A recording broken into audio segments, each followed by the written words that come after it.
Yang menyangka kita dibayar, nonsen. Tidak ada itu impossible. Kalau orang-orang sana bilang tuh impossible, tau nggak lu?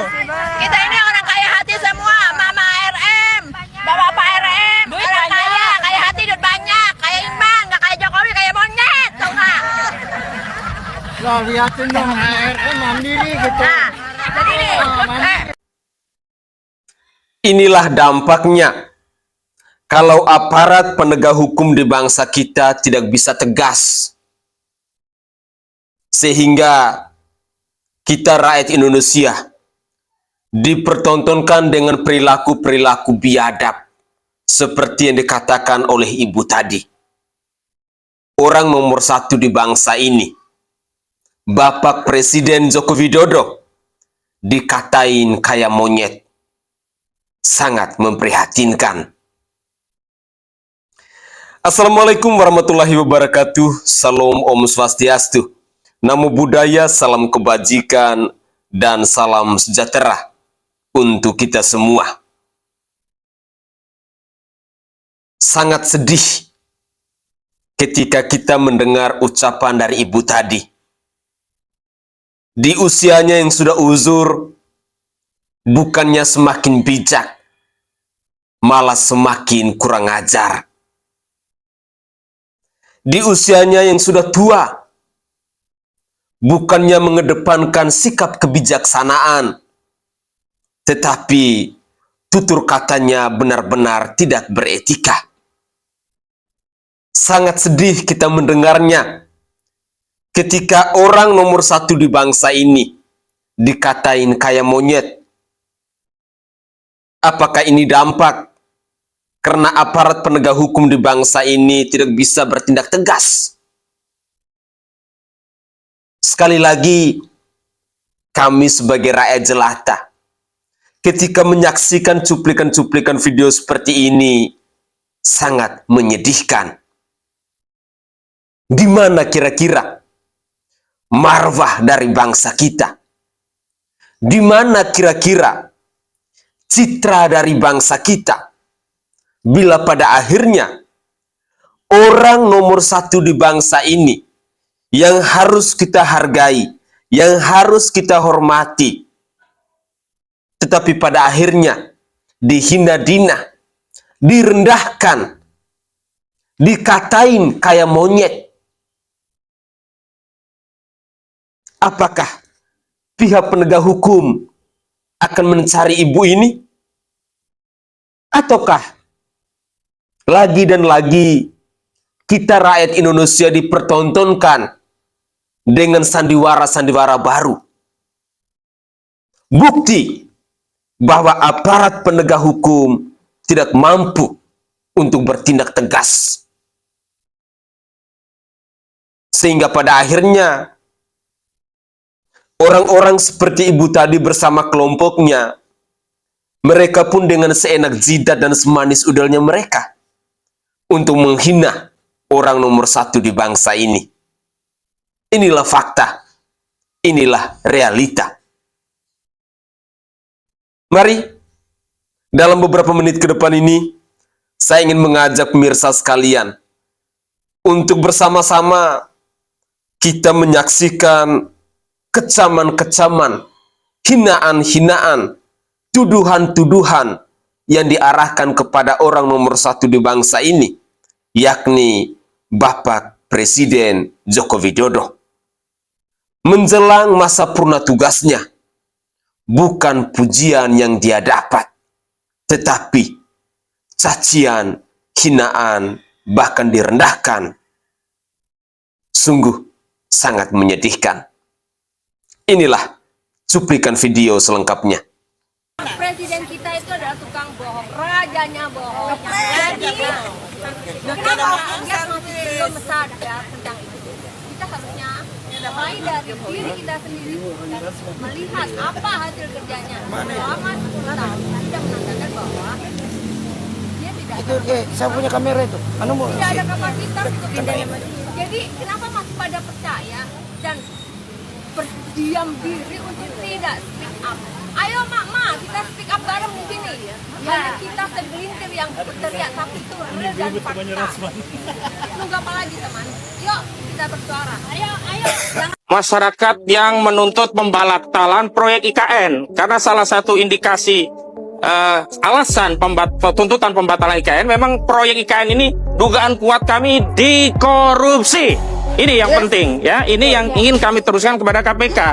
Yang kedua, kami ingin sampaikan kepada KPK bahwa kami ingin KPK melakukan proses investigasi terhadap proyek IKN ini karena sudah ada hasil pemeriksaan dari BPKRI.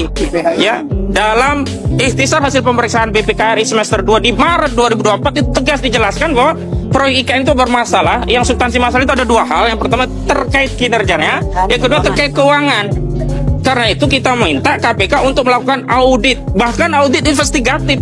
Ini proyek ini yang tadinya kata saudara Joko Widodo nggak pakai APBN, nggak akan membebani, akan kerjasama badan usaha dengan pihak swasta dan seterusnya ya. Ternyata zong dari hasil ikhtisar yang disampaikan oleh BPK belum ada satupun badan hukum baik BUMN maupun BUMD termasuk korporasi yang melakukan kerjasama untuk ikut mendanai proyek IKN. Itu apa artinya? Jadi saudara Aguan itu dari Agung Sedayu dan kawan-kawan itu tidak pernah membangun IKN untuk rakyat, tapi mereka hanya membangun proyek bisnis mereka sendiri. Mereka bangun rumah sakit untuk rumah sakit mereka sendiri. Mereka bangun hotel untuk hotel mereka sendiri, bukan untuk negara. Dan yang menarik dari audit kinerja ternyata sejumlah pekerjaan yang terjadi di IKN itu belum ada konsep tentang serah terima hasil pekerjaan itu seperti apa. Nanti properti itu milik siapa? Lah kita nggak mau, sudah capek-capek pakai APBN, proyeknya dari APBN, tanahnya milik rakyat, ternyata jadi bangunan milik swasta, milik grup yang ada di konsorsium. Nggak mau kami. Kalau Aguan membangun proyek sendiri, beli tanah sendiri di PIK misalnya, jadi punya Aguan, oke, karena itu pakai duit Aguan. Lah kalau di IKN ya pakai APBN, kemudian nanti ya serah terimanya diklaim milik swasta, ini namanya perampasan tanah negara oleh institusi yang dilakukan sendiri, yang dipimpin oleh saudara Joko Widodo. Hei Jokowi, besok 20 Oktober ente selesai. Apa sampai situ? Enggak, rakyat Indonesia masih belum puas. Kenapa? Sebelum Anda diborgol. Itu.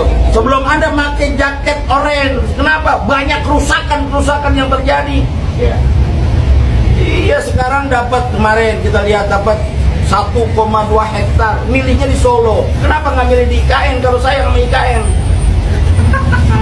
Coba bayangin, milihnya di Solo, dekat kampungnya, dekat rumahnya, cari yang enak-enak.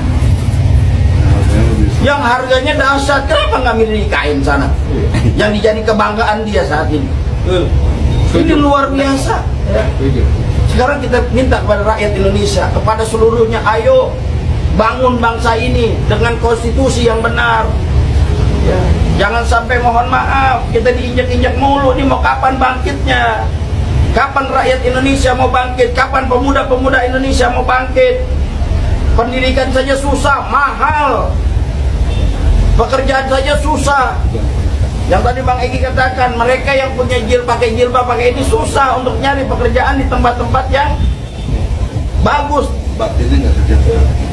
Nggak ada untuk apa? Sekali lagi, founding father, pendiri dari bangsa ini hanya menitipkan kepada kita agar mensejahterakan rakyatnya, agar Indonesia ini adil, sejahtera, adil buat kesemuanya, sejahtera untuk semuanya, bukan buat segelintir orang, bukan untuk segelintir oligarki, bukan untuk segelintir daripada konglomerat yang hanya menjadikan yang lainnya hanya budak saja. Sekali lagi, ayo bangkit, kuatkan ukhuwah, kuatkan persatuan. Ya, kalau bukan kita, siapa lagi? Ya, nggak mungkin kita berharap dari orang bangsa lain ya bisa menjaga daripada NKRI. Bukan, kita yang harus menjaganya. Kita yang harus kompak, kita yang harus bersatu. Indonesia merdeka karena persatuan. Jokowi anjing kapitalis, ya jangan salahin kita. Namanya masa ya kan. Picik dan naif sekali yang punya pikiran seperti itu. Apakah semua kader-kader dari PDIP juga para simpatisan dari partai PDIP memiliki pola pikir yang sama seperti yang tadi? Kalau memang pola pikir kalian yang ada di partai tersebut tidak sama dengan yang tadi barusan diucap, Ya, pastinya kalian akan keluar dari partai tersebut. Tapi apabila kalian masih bertahan di sana, berarti kalian sama saja seperti yang terucap barusan dari ibu tadi.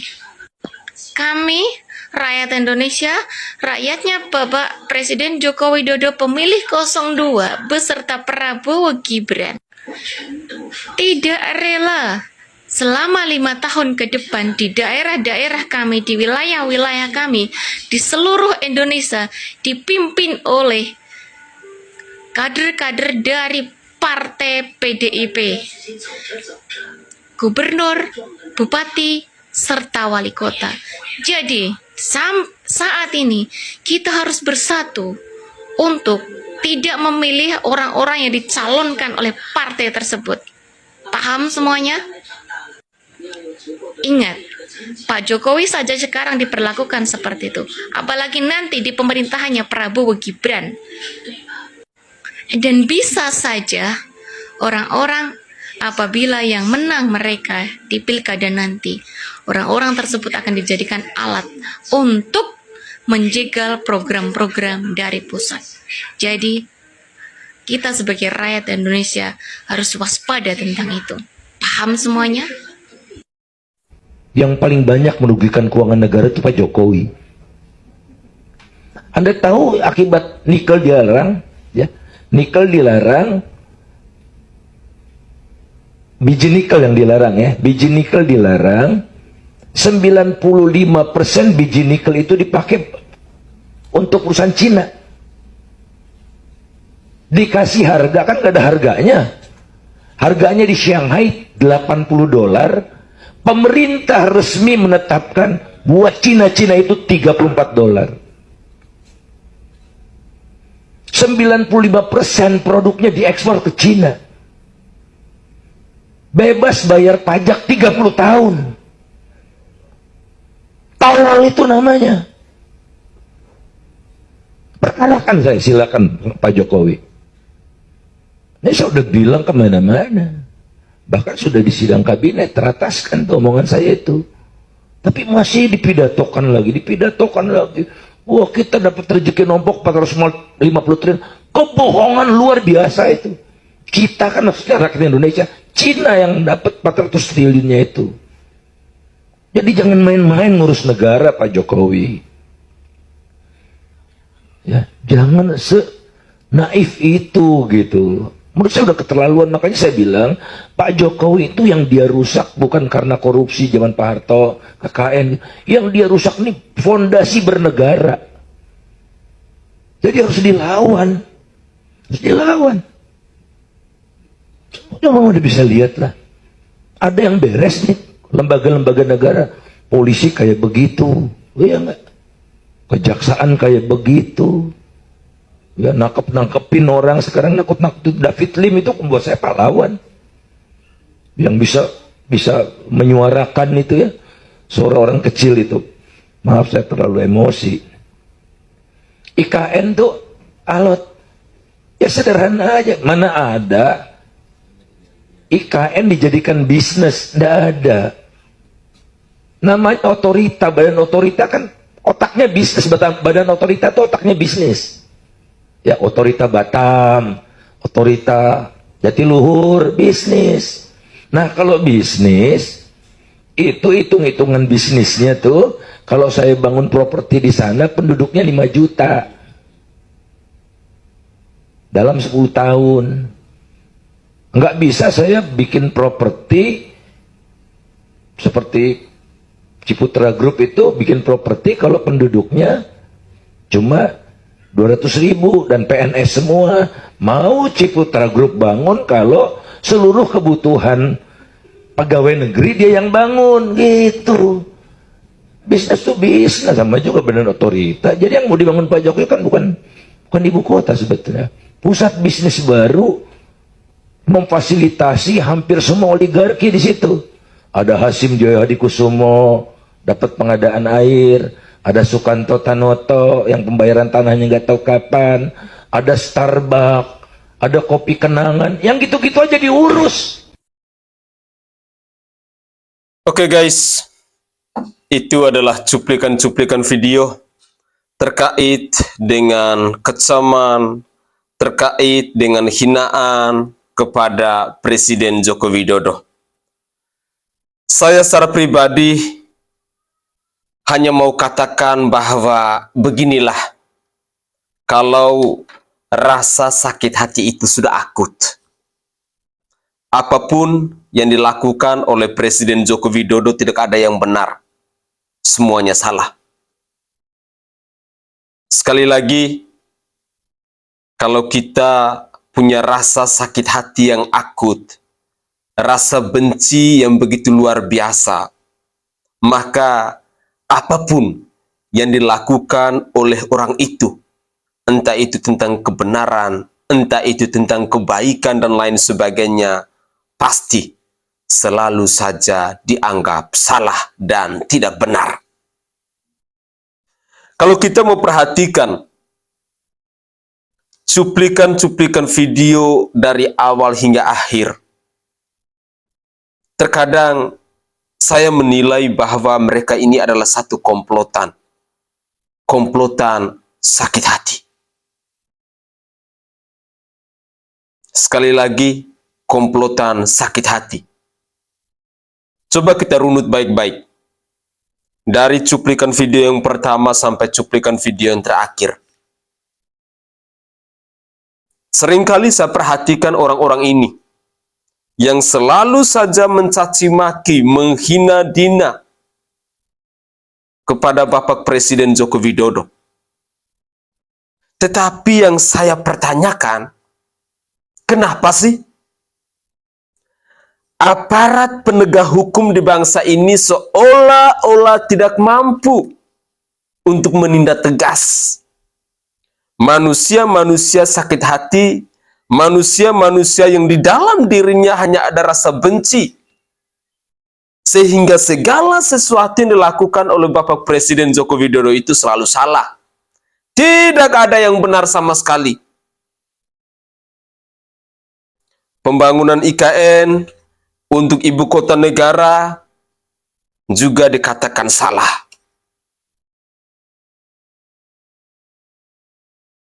Pokoknya segala sesuatulah.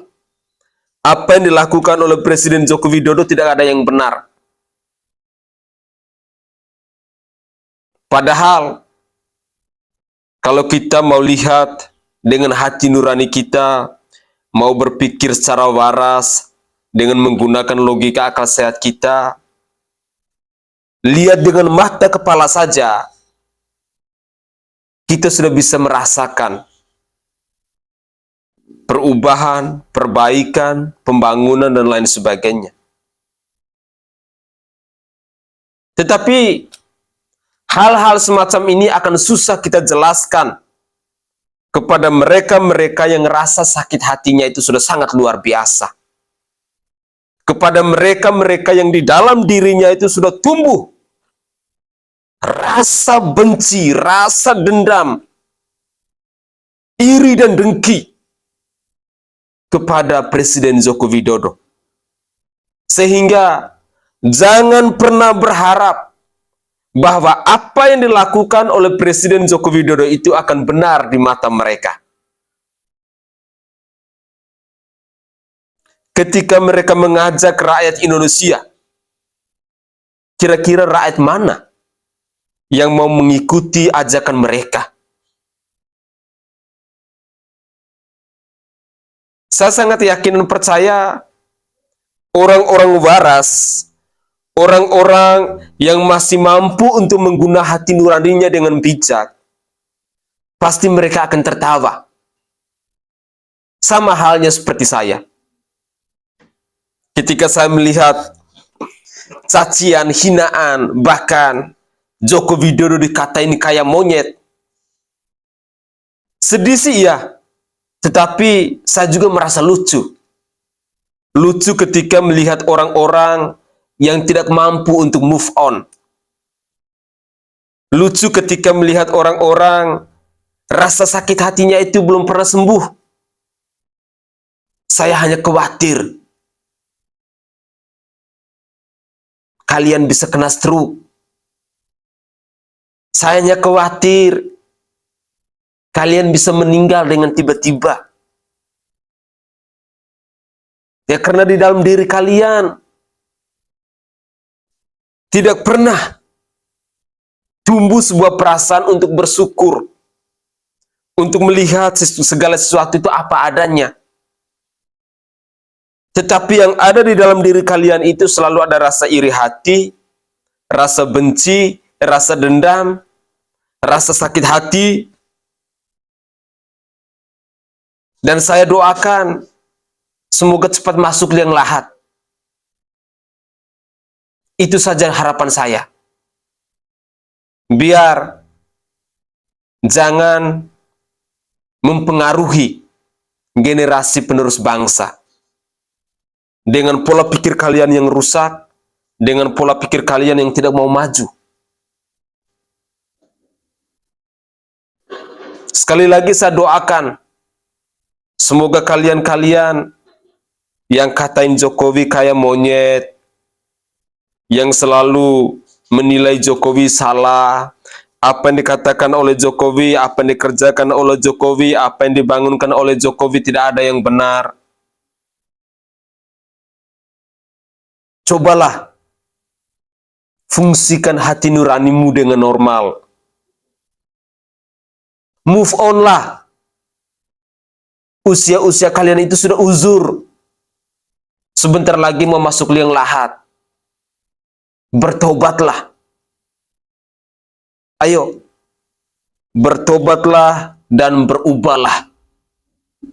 Jangan sampai detik-detik kalian mau masuk liang lahat, rasa sakit hati itu masih ada di dalam diri kalian. Kasihan. Pergi dengan memikul sejuta beban.